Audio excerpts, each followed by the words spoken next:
За, сайн байцгаана уу? Та бүхэндээ номны ревю хийдэг шиг, book review хийдэг шиг Educate-дээс report review хийж эхэлж байна. Тэгээ өнөөдөр хамгийн ихнийхээ report review болгоод менежментийн зөвлөхийн хувьд миний би өөрөө өнгөрсөн жил хүний нөөцийн шилжилтийн чиглэлээр хийсэн HR Transformation Mongolia тайлангийнхаа товчхон ревюг та бүхэнтэй хуваалцах гэсэн юм аа.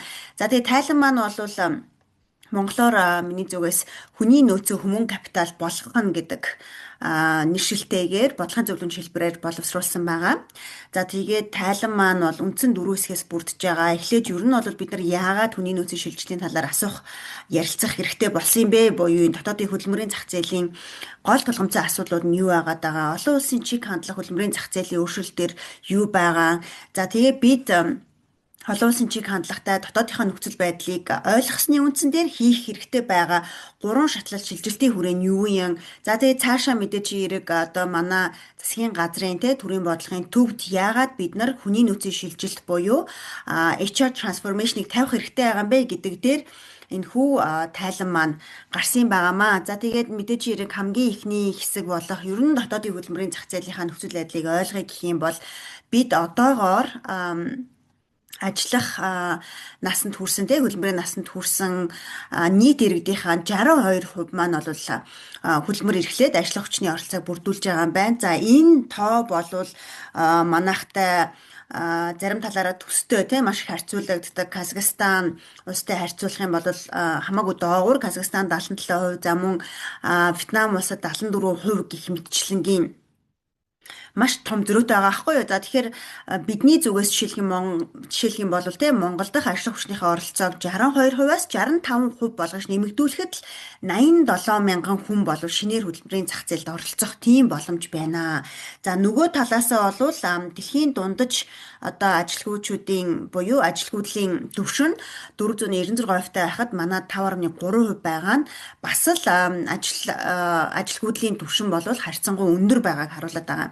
За энэ дундаа хараад нэлээд одоо зүүмлээд харах юм бол залуучуудын маань ажилгүйдэл бусад насныхнаасаа хамаагүй илүү байгаад байгаа. За тэгээд энэ нь болохоор сурж байгаа гэдгээсээ хамаарат байгаа мó гэхээр бас үгүй байгаа байхгүй яа. Тэгэхээр ямар нэгэн сургалтын байгууллагт сураагүй эсвэл ямар нэгэн байдлаар ажил хөдөлмөр эрхлээгүй тэр залуучуудын түвшин 20% буюу нийт одоо ажил хөдөлмөр хийх насны хуулаараа зөвшөөрөгдсөн 15-аас одоо 35 нас 36 насны залуучуудын маань 170 мянга орчим нь бол ажил хөдөлмөрөөсөө хийхгүй байна гэсэн үг. За тэгээд хөдөлмөрийн зах зээл дэх эмэгтэйчүүдийн оролцоо нь эрэгтэйчүүдийнх 72% байхад эмэгтэйчүүдийнх 55% байгаад байгаа. Мэдээж энэ нь бол боловсролын хүртээмж сургууль цэцэрлэгийн хүртээмжээс ахуулаад дэд бүтээц одоо юу гэдгийг бусад маш олон хүчин зүйлсээс хамаарж байгаа. Гэхдээ ер нь бол нөхцөл байдал ийм том зөрүүтэй байна шүү. Гендрийн тэгш боломж байдлыг бид байнга яриад байгаа. Гэтэл бодит байдал чи ийм биш шүү гэдгийг харуулж байна.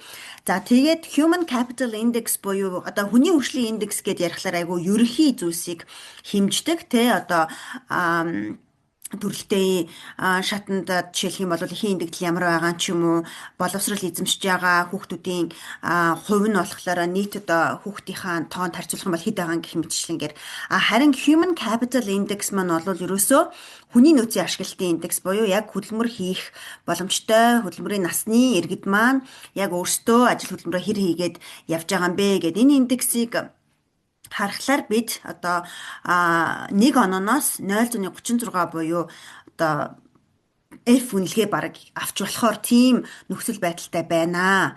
За олон улстай гэтэл бид нар бас хөдөлмөрийн зах зээлийн өөрчлөлтийг харъя л да. Энэ дээр мэдээж хэрэг одоо байнга яригдж байгаа дижитал болон хэмэл оюуны одоо хөгжил шилжилт байна. За мэдлэгээс илүү ур чадварын ач холбогдол нь өндөрч байгаа талаар ажил олгогч талаас хөдөлмөрийн зах зээлийн эрэлт нийлүүл тал айл алиг нь харах юм бол маш их ач холбогдол өгж байгаа ярьж байна. Мөн уян хатан хөдөлмөр эрхлэл буюу hybrid моделоор ажиллах тийм ээ. Заавал одоо оффист очиод ажлын 8 цагаар ажилладаг тэр уламжлалт моделээс илүү уян хатан байдлаар зайнаас эсвэл хид хидэн ажил дээр илүү task based маягаар гэдэг ч юм уу ажиллах тэр чиг хандлага бол олон улсад аль хэдийн хүчин аваад баг new normal болцоод байна. За нөгөө талдаа бол уламжлалт ойлголтоороо халамж хүртэгч гэж нэрлэгддэг байсан те магадгүй хөгжлийн бишэлтэй иргэд байдаг юм уу, ахмад наснууд байдаг юм уу, энэ хүмүүс маань бас хөдөлмөрийн зах зээлд бол илүү оролцоотой хүртээмж оролцоог нь бол нэмэгдүүлэх шаардлагатай, өөрсдөө ч гэсэн тийм эргэлзэлтэй байна гэдгийг бол олон улсын хөдөлмөрийн зах зээлийн чиг хандлага харуулж байна. За мэдээж хэрэг талант нийт одоо ажиллах хүчин дотроо талантууд маань хамгийн бүтээмж өндөр байдаг, мөн хамгийн өндөр ур чадвартай тийм бүлгийг нэрлэдэг. Тэгэхээр энэ таалантуудын төлөө хүрсэлтөөн болвол дэлхийд даяараа илүү ширүүсэж байгаа юм байна.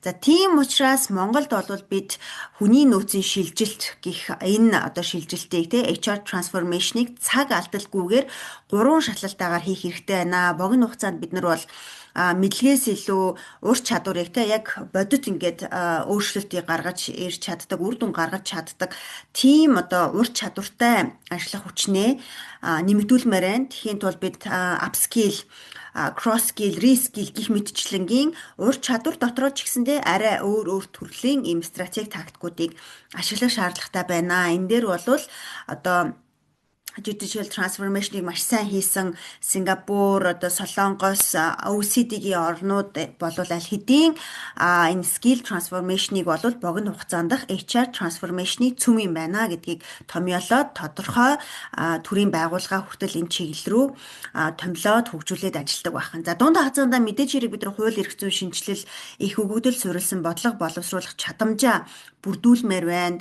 Одоо түрүүний хэлдэгчлэн уян хатан ажиллах нөхцөл гэдгийг бол бид нар гээ эдийн засаг гэж бас томьёолж байгаа. Гээ эдийн засаг энэ уламжлалт бас ажлын байрыг хүлээн зөвшөөрч хөдөлмөр эрхлэгчид, ажил олгогчид аль альныхын зүгээс бол энэ харилцаанд орохдоо их тийм баригдмал маш их зүйлд хязгаарлагдахгүйгээр энэ ажиллах нөхцөл боломжийг нь ажилуулах нөхцөл боломжийг нь хууль эрх зүйн ухааны түвшинд бий болгомоор байна. За тэгээ бид эдийн засгийн гол өсөх шаардлагатай байгаа өсөх одоо потенциалтай гэж үзэж байгаа салбаруудынхаа гол ажиллах хүчийг хүний нөөцийг бэлтгэхэд яг одоо их өгөгдөлт big data-нд суурилсан байдлаар бид нар ирээдүгөө харж төлөвлөлт хиймээр байна. Мөн одоо суур боловсрол эрүүл мэнд соёл спортын энэ салбарын хүний нөөцөө бид нар бас мөн ирээдүрүүгээ харж ирээдүгээ бодож төлөвлөсний дагуу бэлдэж хөгжүүлж явмаар байна. За урт хугацаанд бол ерөөсөө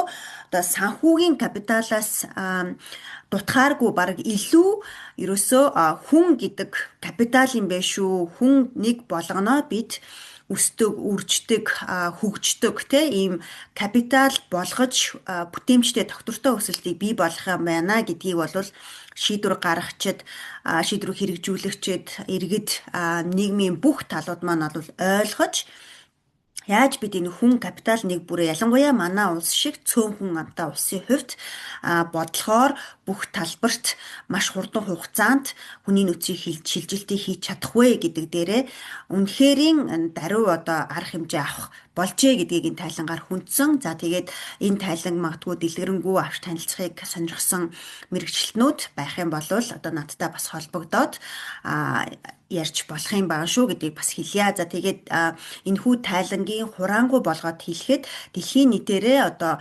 зайлшгүй шилжилтэнд орсон нэг талбар бол digital transformation. За тэгвэл digital transformation-ы нэг зоосоор одоо харьцуулах юм бол нөгөө тал нь бол HR transformation болж явдаг. Олон улстай энэ жишгийг бид алдалгүй богино хугацаанд ойлгож хэрэгжүүлэх шаардлагатай байна. За анхаарал тавьсан та бүхэнд баярлалаа.